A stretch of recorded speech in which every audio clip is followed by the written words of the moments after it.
allegations that there is any restriction on the media coming to Parliament. Nothing is far from the truth. There is information out there that we are chasing away media. It is not true. The Commission has decreed that we need to do a proper media center for our media. So any reduction on that, actually, again, you are weakening the service to Kenyans that they deserve, they require more than anything else. So we will be placing the memorandum before the House. This also addresses the issue that I've seen in the media, that the bill was going to be operational within 14 days of the rejection of the memorandum. That is not true, and we have no provision in law or under the Constitution for that. The bill is in limbo, is in purgatory, so to speak, awaiting the next vote on it in the House. You also, I'm sure, are aware, I've been seeing the media, allegations that there is any restriction on the media coming to Parliament. Nothing is far from the truth, and the testimony to that is your being here before me, that you have come to Parliament to do your work as you always do. The only issue is that following the extensive damage that Parliament suffered, we have, as management of Parliament, allocated media that covers Parliament, space across the road at the Red Cross building, but we will be able to facilitate live coverage as we have always done, access to any materials from Parliament to the media, and we will be able to ensure that the safety, security of Parliament, parliamentarians, our visitors, including the media, are guaranteed at all times without any inconvenience, because we have a duty as a House of Parliament to ensure that whatever we do is open to the scrutiny of Kenyans in wherever parts of the world they are, through media circulation, media coverage. The next media center is not going to be this prefab out here. We have a budget, and we have discussed with your leaders whom we met. We have rolled out a state-of-the-art media center. We have identified a suitable location within this parliamentary compound, and we are soon going to tender. And we have been advised that the construction, once the tender process is done, will not take more than 3-4 months. We also have the health laws that we passed, which you know, Digital Health Act, Primary Health Care Act, and the Social Health Insurance Act, where the High Court had an opinion that certain provisions of the Act needed to be brought back to Parliament for reconsideration and alignment to constitutional provisions. So those bills will also be most likely presented on the floor by the majority leader who leads government business. The damage cost, as assessed by our insurer, was about 94 million Kenya shillings. That is the damage we suffered. We had insurance cover, so the insurance is taking steps. Work has started in restoring the damaged buildings and the damaged furniture, TVs, and other equipment within the precincts of Parliament. Members of the public participating in the demonstrations that lost their lives and their loved ones are condoled on behalf of Parliament. For those who may have suffered injuries, we wish them quick recovery. Mr. Chairman, just to add this, with respect to the media center, there is information out there that we are chasing away media. It is not true. The Commission has decreed that we need to do a proper media center for our media. The Honourable Member for Lesamis would remember that the current media center is a prefab, which was started sometime in 2009. The media used to operate at a place opposite the Senate chamber around there. It was a tent. And from 2009, it was agreed that let us have a prefab, which will operate for about 4 years, so that we can thereafter construct a proper media center for our media. Therefore, that is a plan that has been there. It's just that it has been found that probably this is the right time to do it. The amount is modest. We are still working through the process. And so that is an accurate position, Mr. Chairperson. Thank you. We must cut their flesh. Cut some fat, and in some areas cut some flesh. Mr. Chairman, we, however, request that instead of cutting the 3.7 billion that was asked for by the National Treasury with respect to Parliament, you consider a number of things. The National Treasury has asked that with respect to Parliament, please cut 3.7 billion. However, when we look at the totality of the budget, Mr. Chairman, we remind the committee and remind us a number of things. That one, even with a total budget of 41.3 billion, we were already underfunded. That's the beginning. But then we ask, because we are a responsible institution, because we need also to respond to what we are being asked by Kenyans, we must also cut. Therefore, instead of cutting 3.7 billion, Mr. Chairman, we are requesting that you accommodate, and we all accommodate a cut of 2 billion. Why, Mr. Chairman, remember, our absorption was 92.2%, total absorption for Parliament, if you go to the top of page 3 of the document. Out of these 92.28%, it means totally there is an amount of money which we were not given by Treasury. That is why we could not absorb. For instance, with respect to the National Assembly, with 2042, we crossed the financial year with about 1.7 billion, which was not released by the National Treasury. Treasury is asking for National Assembly, please cut 1.8. But we are reminding them, and we are reminding us, you did not give us 1.7 billion. So instead of cutting 1.8 billion for National Assembly, we are saying please cut 1 billion only, because part of the money that you are coming for is carryovers for last financial year. With respect to constituency offices, for instance, there are 42 constituency offices that we did not pay office operations, and I sent the message to all members. That amounts to about 90 million. There is mileage and DSA for members which we did not pay, amounting to about 191 million. The money for your bodyguards and drivers, which was there in the budget, whereas Senate was able to pay part of it, National Assembly we were not able to pay about 70%. Actually about 85% we were not able to pay by the time we closed the financial year. We have suppliers, including hotels, which we have not paid about 90 million, Mr. Chairman. So because of that, we are saying, let's see, yes, let us take a haircut, cut some flesh, but instead of cutting the neck, you can cut some other areas. You can cut the shoulders, but you can remove some flesh from the shoulders, some flesh from the back, but not the neck or the head, Mr. Chairman. That is what, in a nutshell, we are asking, because we are a responsible institution. We accept the cut, but we would want the cut to be rationalized, so that we reduce constituency offices' monies, for instance. We reduce some areas which were proposed for certain increases. We reduce those ones, instead of affecting things like your current mileage. Remember, as my colleague has said, National Treasury, when they see domestic travel, they cut domestic travel at 50%. But remember, your mileage is part of domestic travel. And we have arrears for the last financial year, and we have not started paying this financial year, Mr. Chairman. Thank you very much. Thank you very much, Chairman. I will only add also on the issue of pending bills. Chairman, you remember we came here and we pleaded on the development side, we have a pending bill actual of 964 million.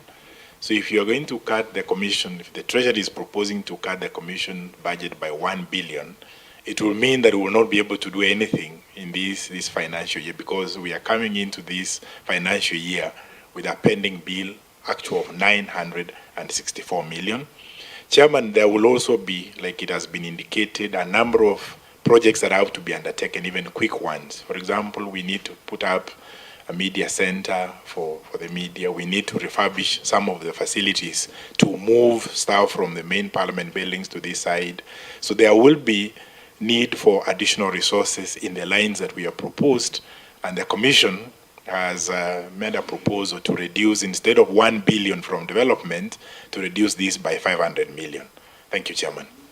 Allow me, Mr. Chairman, just to add this. With respect to the media center, there is information out there that we are chasing away media. It is not true. The Commission has decreed that we need to do a proper media center for our media. The Honourable Member for Lesamis would remember that the current media center is a prefab, which was started sometime in 2009. The media used to operate at a place opposite the Senate chamber around there. It was a tent. And from 2009, it was agreed that let us have a prefab, which will operate for about 4 years, so that we can thereafter construct a proper media center for our media.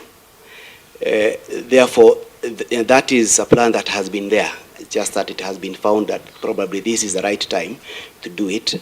The amount is modest. We are still working through the process. And so that is an accurate position, Mr. Chairperson. Thank you. Thank you. Chairman, I think that's what we had. You've had our frustrations with what we have brought to you. As I told you, you are us and we are you. So it's upon you members to know how you're going to deal with this, aware and alive of what is happening. Chairman, we are not selfish. You've heard we're even ready to give in 2 billion, despite what we are going to lose in terms of our coma debt. So, Chairman, that's what we have. Back to you. Maybe before the commissioners can say something. Sorry. Briefly though. Sorry. Commissioners? Sorry. Yeah, thank you, Chairman. I was just wondering how my chairman, at least my voice will make a difference. Yeah, because we've been listening to men. Yeah, so we are here also. Thank you so much, Chairman. You've had our presentation. And I want to concur with the clerk of National Assembly that even when you go for a cut, we have to cut it proportionally. Otherwise, some other parts of the body will suffer. So we have to be very careful on how we do it, because as they mentioned earlier, our functions are unique. We don't have any other parliament that we can compare to. Our functions are unique, so we have to look at how are we cutting, where are we cutting. So we should not paralyze the functions of the parliament, because this is where it starts from. So we have to be very careful as much as we consider what everybody's doing. The cuts are there, even in our homes, in our families. The cuts are now going to affect each and every person, because the country has to move forward, Parliament has to move forward, and we have to do it proportionally. Thank you, Chairman.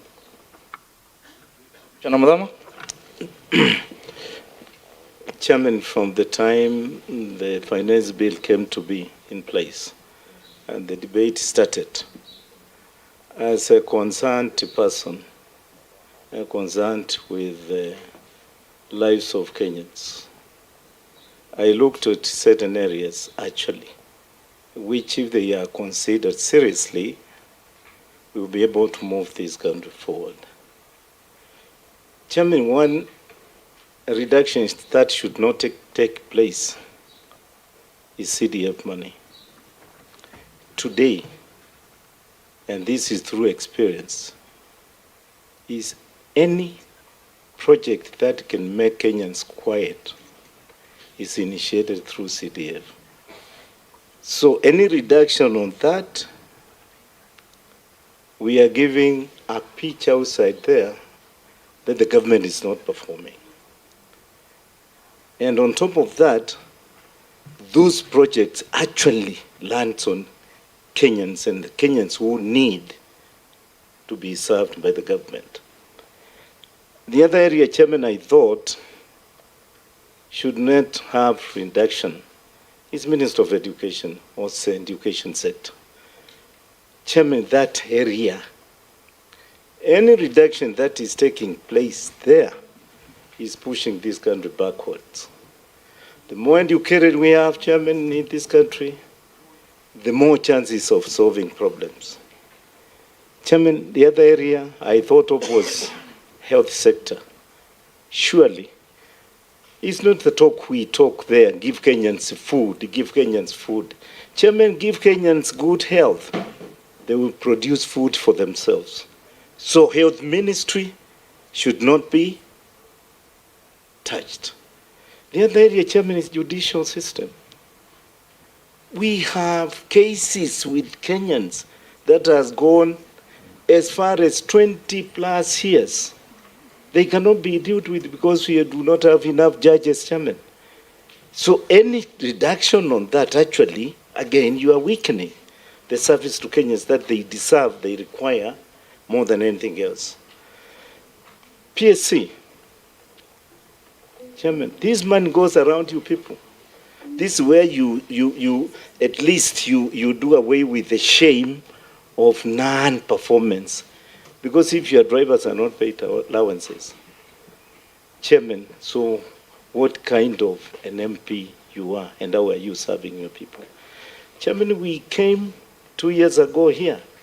We have finished Mbunge Towers. It has been there. Here, we had to plead with the contractor to finish the work and be paid later on.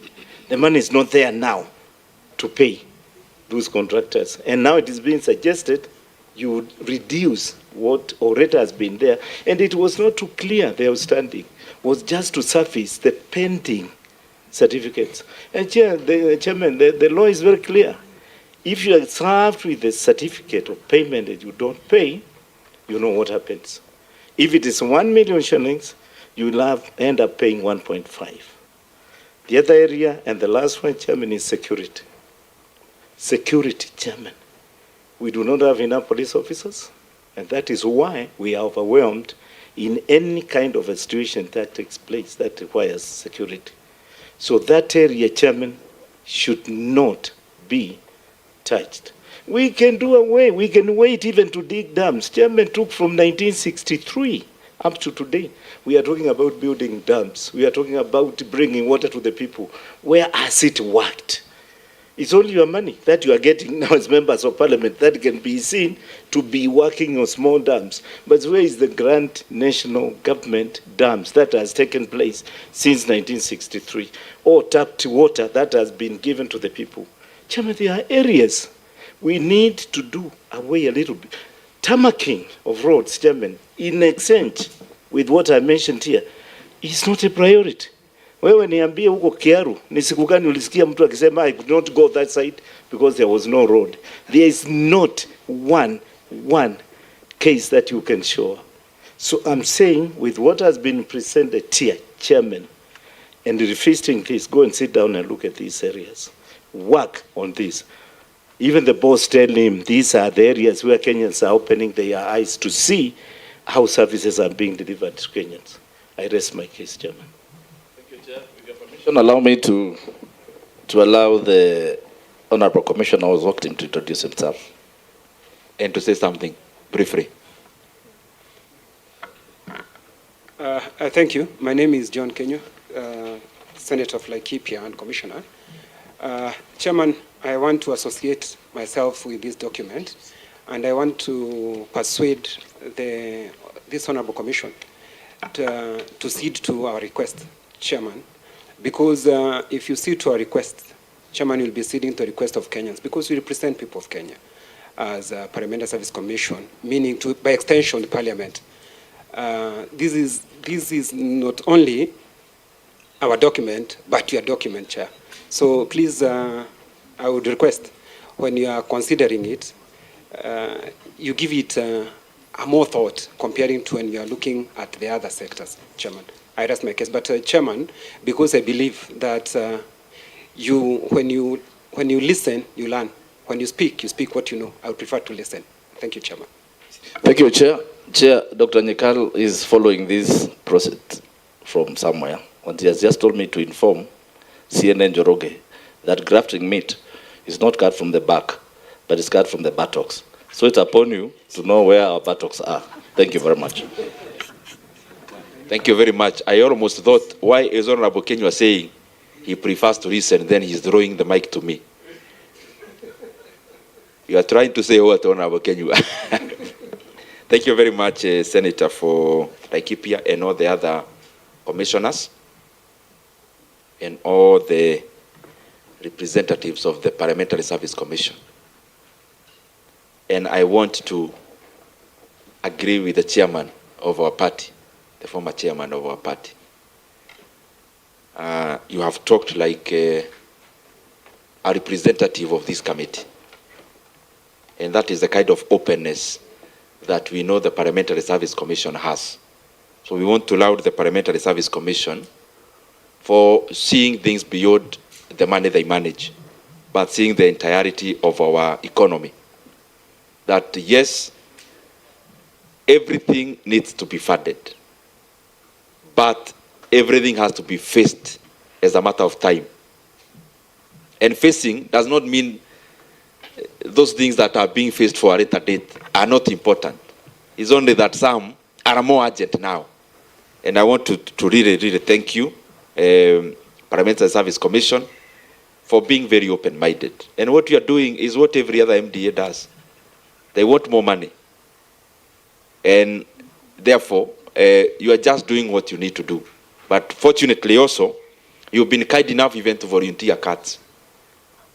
Unfortunately, though, on that, the baseline you are considering as the budget committee is the revised budget.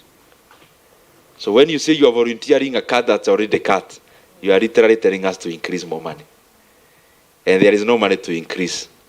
So I hope by the end of this meeting, we'll get areas that the Parliamentary Service Commission will point to us that we have some excesses here.